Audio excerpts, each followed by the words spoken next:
welcome inside the Fantasy Hut. I'm your host, Sierra Kiarsis, and here we are, championship weekend of the league. I'm here with your two champions, David DBuddaZ Kiarsis and Pat SonyPS4 McDermott. Heading into championship week, we'd love to hear how they're feeling. Pat, let's get started. Take me through the emotions of the last two Monday nights. You really had to sweat out these two Monday night games in order to advance. Yeah, it was pretty horrendous. First round with Dad, and the restaurant was brutal. Like, it was one of those kind of caved in brick spots where my service was horrible. So it was just a nightmare. I was stepping outside to check my phone and stuff. But I thought maybe the Ertz touchdown lost it. It was heart wrenching to say the least. But it's weird when you can't watch. And then last week was definitely strange. But something about playing Kamoli keeps things less stressful for me. We've had a good rapport over the years, and in a certain weird masochistic sense, if I was with someone, I wouldn't have minded it being him after all the shit his luck has had over the years. But obviously I wanted to win, and it was certainly a fucking crazy game. But the way I looked at it was, if they went up big like they did, the game script was going to shift, and just sort of worked out that way. And but yeah, we're pretty hellish, and I'm glad we're on to the finals. Yeah, David, it's been a slightly less stressful trip for you in the finals. How are you feeling heading into championship weekend? Well, I wasn't feeling too good going into the semifinals. Had a pretty rough bye week. Lost Mike Evans. Not that he was on my team all year, but lost Alshon Jeffrey.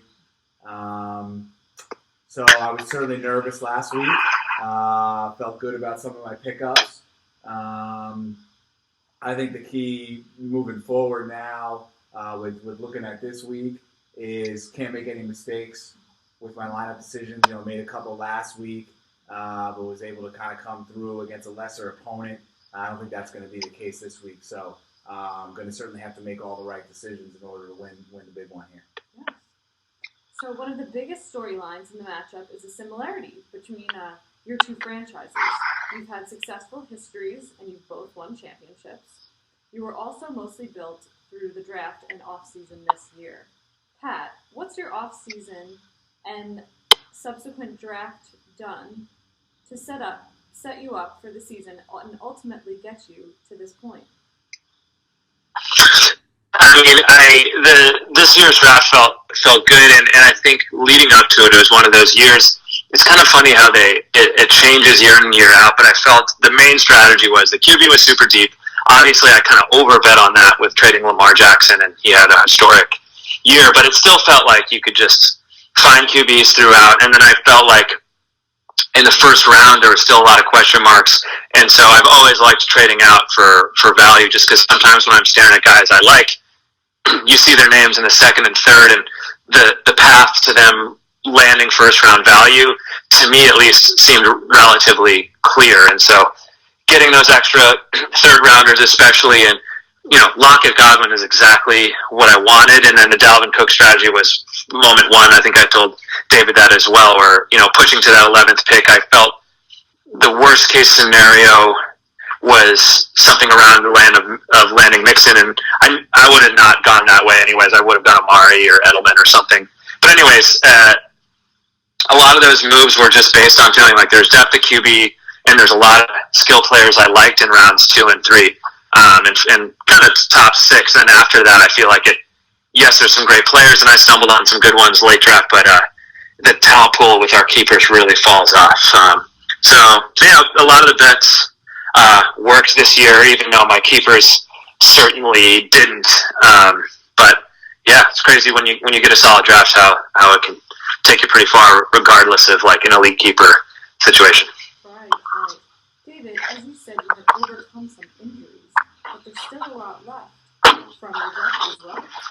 Yeah, so it's funny. I've kind of had a 2-year run with the same group of guys: Adam Thielen, Aaron Jones, and then my keepers.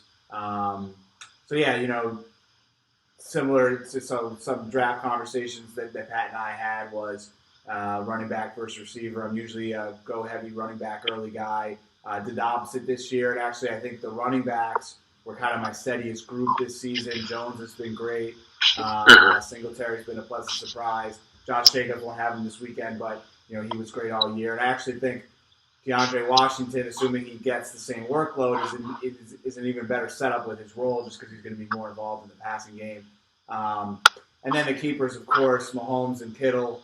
And then even though he hasn't started for me from the playoffs, Wentz has been a key part of the season as well. Even with as bad as the season he's had, with our scoring, he's still a top 20 guy. So, yeah, I mean, I think I still have the stars from the draft to help me get it done this weekend. Great. So all of that is well and good. You're here. You've made it to the championship weekend. Now, what's the key to pulling off the victory? Pat, we'll start with you. I think for me, it's just keep the consistency continuing to roll. I got my wide receiver core, even with Godwin down, is still pretty dynamic, and there's a lot of ceiling there. I think Mike Boone, it's kind of fun with David and I both having to rock backup running backs, but I think both are set up well. Looks like Mattinson is out as well, and I kind of feel like, honestly, Boone right now is better than Dalvin. A slightly banged up Dalvin would be, and he'll get the volume, so that'll be great. But yeah, I think we have our backup running backs are interesting. I think avoiding some duds, I mean, that's pretty obvious, is sort of key. And then maybe my QB matchups, Kyler at Seattle, I was reading is actually better matchup than I thought. I've had this 3-quarterback strategy all year.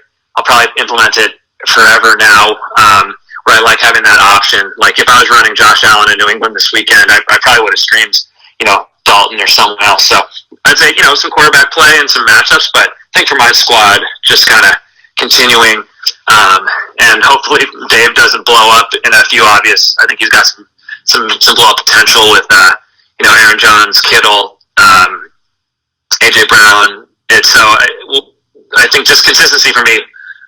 Obviously, projection-wise, I'm a little bit favored just based on how the kind of algorithm has shown it thus far. And I imagine if David's team doesn't explode heavily, I'll probably be okay. What do you have to say about that? Well, so I think, like Pat said, even his injuries, it doesn't really hurt him too much. We've already talked about this Bucs-Texans game on Saturday. Certainly glad Godwin at least isn't playing in that one. Yeah. Where, that game, and I've already said this too, that game's probably my biggest fear of the weekend is how points are divvied up in that one. I mean, even with the great setup for Winston, maybe without Godwin and Evans, it's a subdued game. I mean, the way I look at it, if I get less than 20 from Hopkins, less than 25 from Winston, I probably feel pretty good. Yeah. From my team's perspective, like I said, it's those end-of-the-lineup decisions that I have to make that I didn't quite make the right ones last week. And then, where there's some overlap with our teams, Thielen versus Boone, Mahomes versus Hill, those are always, I think, big because they can be, 6 to 12-point swings based on where touchdowns go. And then, probably my biggest game of the weekend is this Saints-Titans game.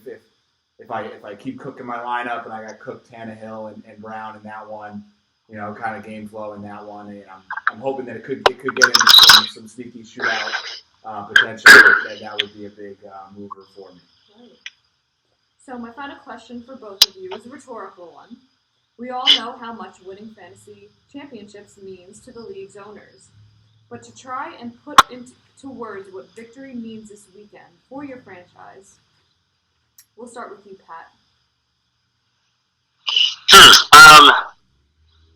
I'd say, to me, it would validate the last few years of strategy and prep that I put in. It was a big part of my initial championship run. I'm just a different tier of dialed in, and I do daily fantasy. I'm just like constantly up on this stuff, and it's just funny how it actually pays off. And so, I had some problems last year and kind of tanked it out, but just the prep working again. Would certainly validate just the effort and kind of focus on learning this shit. So, yeah, validation. DBuddaZ. Yeah, I mean, you got to echo all that same stuff.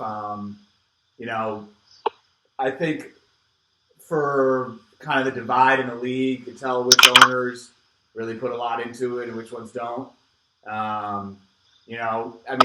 One part of it, there's money involved. Another part is, this is one of our, for me, it's my only hobby. I probably take it more seriously than a lot of people do and should. So it means a lot to me. I because of kind of what the league is and the website, I put a lot of stock into my place in the league and where everybody kind of ranks and all that stuff. And, at the end of the day, that's all about championships. And I got 2, and Answers has 3. And that's all I kind of think about in terms of that. So got to go and get that 3rd one is the way I look at it. Hell yeah. Well, there you have it. We're all looking forward to the matchup. Can't wait to see what comes of it. Pat, thank you for joining us. David, of course. Thank you as well. Thank you, Sarah. You're welcome. And we'll see you all on championship night. Thank you. See you, Patty. Later, y'all. Thanks for that.